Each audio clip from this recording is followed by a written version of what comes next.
27 मे 2025 वार मंगळवार या दिवसाचा संपूर्ण हवामान अंदाज आपण पाहणार आहोत। या दिवसाचा सकाळी दुपारून रात्री असा वेगवेगळ्या स्वरूपातला हवामान अंदाज संपूर्ण गावाच्या सहित माहिती आपण तुम्हाला देणार आहोत। त्यामुळे हा चॅनलला लगेच सबस्क्राईब करा। तुम्ही शेतकरी असाल तर तुमचा खूप मोठा फायदा होणार आहे।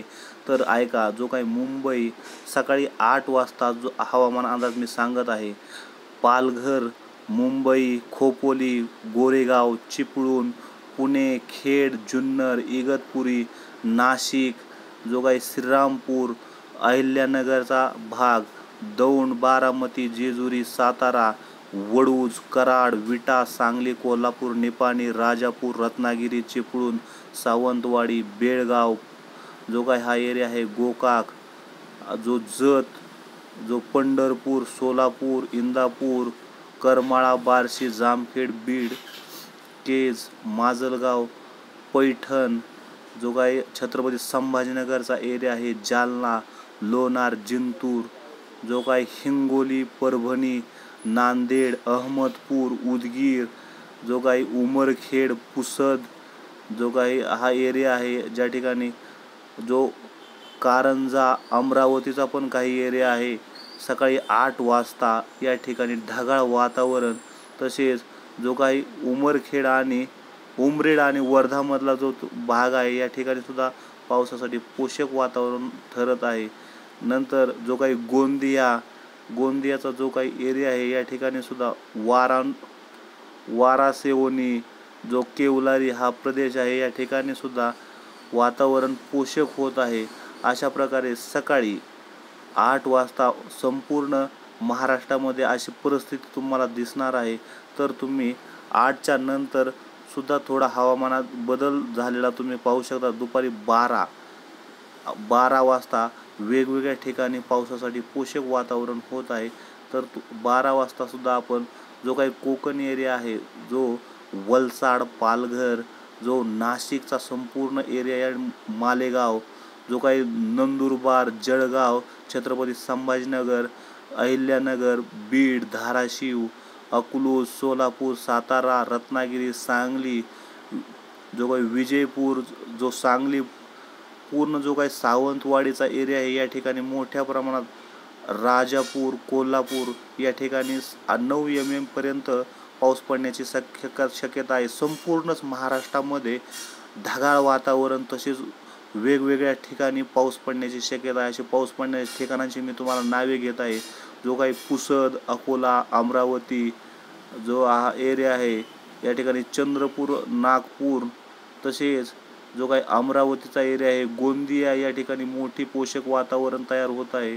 तर तुम्ही ऐकू शकता, कापसी या ठिकाणी, चंद्रपूर, अशा वेगवेगळ्या ठिकाणी दुपारी 12 वाजता मोठ्या प्रमाणात पाऊस पडण्याची शक्यता आहे।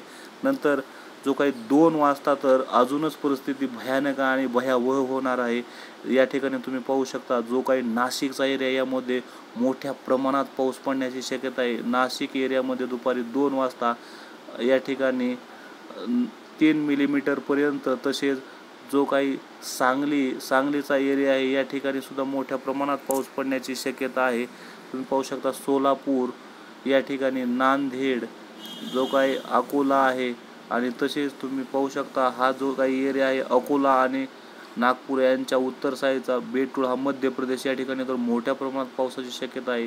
पुसद, नांदेड, जो काही लोणार जो एरिया आहे, जो काही छत्रपती संभाजीनगर, अहमदनगरच्या एरियामध्ये थोडेफार पोषक वातावरण राहणार आहे।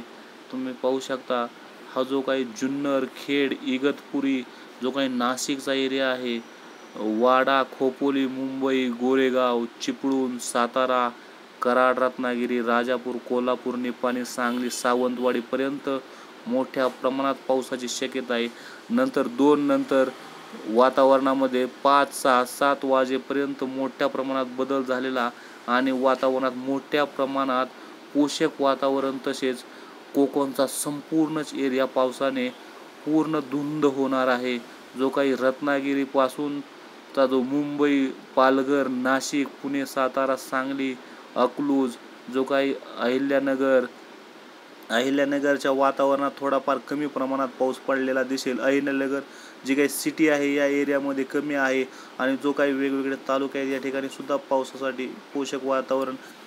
नंदुरबार, जो काही जळगाव हा संपूर्ण एरिया आहे, जो काही लोणार, नांदेड, वाघोला, पुसद, अमरावती हा जो काही खांडवा हा प्रदेश आहे आणि विशेष म्हणजे विदर्भात नागपूर या ठिकाणी मोठ्या प्रमाणात चिंदवारा तसेच गोंदिया या ठिकाणी सुद्धा, चंद्रपूर या ठिकाणी सुद्धा संध्याकाळी 7 वाजेपर्यंत मोठ्या प्रमाणात वातावरणाची तयारी होत आहे. तुम्ही पाहू शकता संध्याकाळी 7च्या नंतर सुद्धा काही वातावरणात बदल दिसत आहेत का ते आपण पाहतो. संध्याकाळी 7-11 वाजेपर्यंत वातावरणात वेगवेगळ्या ठिकाणी पोषक वातावरणाची कमतरता तुम्हाला दिसत आहे. फक्त जो काही कोकण एरिया या ठिकाणी जो काही हिरवा बिंदू दिसत आहे, हिरवा बिंदू म्हणजे मोठ्या प्रमाणात पाऊस, आणि जो काही निळा त्याच्यापेक्षा कमी आणि जो काही पांढरा आहे या ठिकाणी फक्त पांढरे ढग तुम्हाला दिसणार आहेत आणि जिथे ठिकाणी काही दिसणार नाही. तुम्ही सुद्धा तुमच्या भागाचा एरिया माझ्याकडून जरी चुकून राहिलं तरी तुम्ही तो पाहू शकता. ज्या ठिकाणी दिसणार आहे या ठिकाणी तुम्ही पाहू शकता. अशा प्रकारचा हा हवामान अंदाज आजचा आहे. धन्यवाद.